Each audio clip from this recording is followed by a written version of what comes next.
सवाल के ऊपर, इस पूरे सेगमेंट के।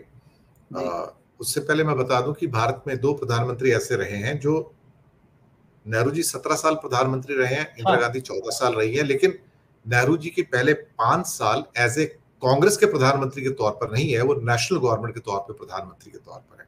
वो कांग्रेस के पहले प्रधानमंत्री के रूप में 1952 में आए थे, जब पहले चुनाव हुए थे। हमें इस बात को भूलना नहीं चाहिए, क्योंकि भारत की पहली सरकार कांग्रेस की सरकार नहीं थी, नेशनल गवर्नमेंट थी। उसमें इवन श्यामा प्रसाद मुखर्जी भी थे, अम्बेडकर साहब भी थे, तो सब तबके के लोगों को लिया गया था। और इंदिरा गांधी का 14 साल का जो पीरियड है वो भी बटा हुआ है। 77 में वो चली गई थी, 80 में फिर वापस आई थी, तो फिर उनका पीरियड भी 1984 जब उनकी डेथ हुई है तब तक चला है वो, तो 4 साल उनके बाद भी आते हैं। तो दो सेगमेंट है। नेहरू जी के तो खैर कॉन्टिन्यूस सेगमेंट है, लेकिन वो एक सेगमेंट 5 साल का जो है वो basically as a national government का है, और बाकी का जो 12 साल है वो एज ए कांग्रेस सरकार का है। इंदिरा गांधी का पहला जो सेगमेंट है वो 10 साल का है, और दूसरा सेगमेंट जो है वो 4 साल का है। तो ये बटे हुए हैं। जी। तो इंदिरा गांधी के बारे में मैंने बोला भी कि 10 से थोड़ा इधर उधर ज्यादा हो सकता है। जी, और ये मैंने दर्शकों की इंफॉर्मेशन के लिए प्रोवाइड किया है कि कोई ये ना समझे कि नेहरू जी की 17 साल एज ए कांग्रेस नहीं, कांग्रेस सरकार नहीं थी, पहली सरकार नेशनल गवर्नमेंट थी। आखिरी सवाल, राहुल गांधी की नागरिकता को छीनने का बहुत प्रयास किया जा रहा है। कभी एक कोर्ट में, कभी दूसरे कोर्ट में। कोई एस विघ्नेश है, बेंगलोर से निकलते हैं, लखनऊ बेंच में चले जाते हैं, इलाहाबाद हाई कोर्ट की। अचानक से अगर राहुल से डील नहीं कर पा रहे हैं तो उसकी नागरिकता ही खत्म करवा दी जाए, भले नकली केस बनाया जाए, फ्रॉड किया जाए, कुछ भी किया जाए, न्यायपालिका को खरीद के किया जाए। यही हो रहा है सर, इसका कोई असर हो? लास्ट सवाल। राहुल गांधी जी का जन्म दिल्ली में हुआ था ना जी, अमेरिका में तो नहीं हुआ था। और वो एक प्रधानमंत्री के बेटे हैं जो भारत के सिटीजन थे। वो जिसके पोते हैं वो भी भारत के सिटीजन थे, और जो उनके परदादा थे वो भी भारत के सिटीजन थे। लेकिन इनको विदेशी बताया जा रहा है।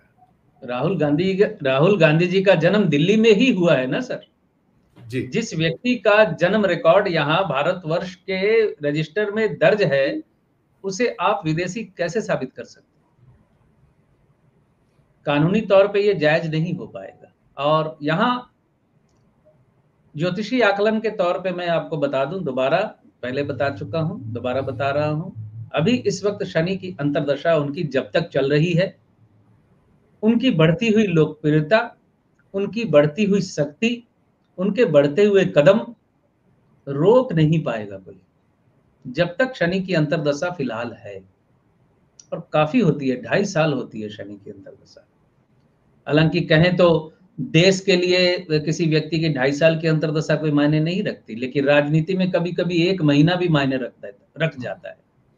वो चमड़े के सिक्के चला देने वाले राजा की भी सोचिए आप, कितने दिन था वो गद्दी पे, लेकिन चला दिया था। सत्ता जब हाथ में आती है तो उसका दिमाग हो और समझ हो तो आदमी ऐसे निर्णय कर सकता है जिसका सुदूर प्रवासी प्रभाव पड़ता है देश पर, जनता पर, राजनीति पर।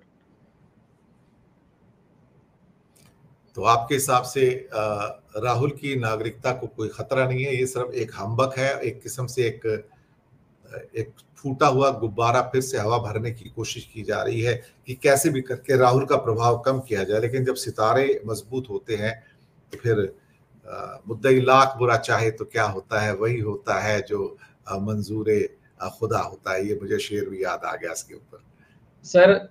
सर पिछली बार जब मोदी सरनेम को लेकर उनके ऊपर केस चला था, उस वक्त वो जेल जाएंगे बिल्कुल कंफर्म मान लिया गया था। खास करके बहुत से एक तरफा समाचार परोसने वाले, एक तरफा ज्योतिषी आकलन करने वालों ने उन्हें जेल भेज ही दिया था।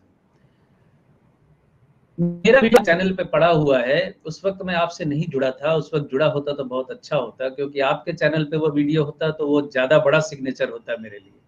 उस वक्त मैंने 1 महीने पहले वीडियो डालकर बोला था कि राहुल गांधी जेल नहीं जाएंगे। किस लिए नहीं जाएंगे, पूरी कुंडली का आकलन करके सामने रख दिया था मैंने कि ये जेल नहीं जाएंगे, और वो नहीं गए। अभी फिर बनाया मैंने वीडियो, जब हल्ला मचा इसको लेके, तो फिर वीडियो मैंने बनाया, मैंने बोला कि वो जेल नहीं जाएंगे। अभी फिलहाल जेल जाने का योग नहीं है। योग बनना चाहिए ना, मैं तो एस्ट्रोलॉजिकली बता रहा हूँ, ग्रहों की स्थिति के अनुसार बता रहा हूँ। दशा अंतरदशा में द्वादश भाव का योग जब तक नहीं बनेगा, वो आदमी जेल में रुकेगा नहीं। जेल में जाएगा नहीं। जैसे केजरीवाल जी का द्वादश भाव से संबंध नहीं बन रहा है, इसलिए मैंने बार-बार कहा था कि वो जेल में रुकेंगे नहीं। सत्येंद्र जैन जी अभी भी फंसे हुए, देख लीजिए। तो वो निकल गए, 3-3 बार उनको जमानत मिल गई। आप तो समझ रहे हैं राजनीतिक कुछ ऐसी बातें भी थी कि जबरदस्ती उनको रोका जा रहा था। ये होता है ना कि आज बेल मिल गई उसको, तो एक और डिपार्टमेंट दौड़ के चला गया, अपना एक दावा पेश कर दिया कि अभी हमको इसको चाहिए। तो ये बड़े फुटकर लेवल पे भी होता है, माने फुटकर जमीनी लेवल पे भी होता है। कोई व्यक्ति कुख्यात है या किसी को परेशान करना है, तो जैसे ही उसको जमानत मिलती है तो पुलिस एक नया केस लेके कोर्ट में दाखिल कर देती है कि अभी हमें इन्वेस्टिगेशन के लिए, पूछताछ के लिए इनकी जरूरत है, अभी इसको जमानत ना दी जाए, जमानत पे रोक लगा दी जाए या इन्हें हमारे हवाले कर दिया जाए। तो ये खेल चल रहा था केजरीवाल जी के साथ, लेकिन अंततोगत्वा वो बाहर निकल गए। क्यों निकल गए, वो राजनीतिक बातें हैं, इसकी वजह से उसकी वजह से, वो अलग बात है। मैं सिर्फ ज्योतिषीय फलादेश पे फोकस रखना चाहता हूं कि मैंने कहा था कि वो ज्यादा दिन तक जेल में नहीं रहेंगे, वो जेल से बाहर आ गए। जी, बिल्कुल आपने सही कहा। और इसी मुद्दे के साथ हम इस प्रोग्राम का अंत भी करेंगे दोस्तों। और मुझे उम्मीद है कि आपकी फीडबैक तो हमेशा इम्पोर्टेंट होती है और सिद्धांत जी को आप बहुत प्रेम भी करते हैं, तो हमारे साथ बने रहिएगा। और हमारे प्रोग्राम्स में जो फीडबैक होती है हमारे लिए बहुत इम्पोर्टेंट होती है। और जो व्यक्ति सिद्धांत जी से पर्सनली संपर्क करना चाहते हैं तो उनका, जैसे हमेशा मैं कहता हूँ, उनका नंबर नीचे दिया गया है डिस्क्रिप्शन में, लेकिन डायरेक्टली कॉल मत कीजिएगा, प्राइवेसी की हमें रिस्पेक्ट करनी चाहिए। पहले एक मैसेज डालिएगा, फिर जब उचित आपको टाइम देंगे उस समय आप उनसे बात कीजिएगा। इन्हीं शब्दों के साथ लेंगे आपसे आज्ञा। और सिद्धांत जी, बहुत बहुत धन्यवाद आपका, आपने वक्त निकाला, हमारे साथ जुड़े, बहुत बहुत शुक्रिया आपका। Thank you sir.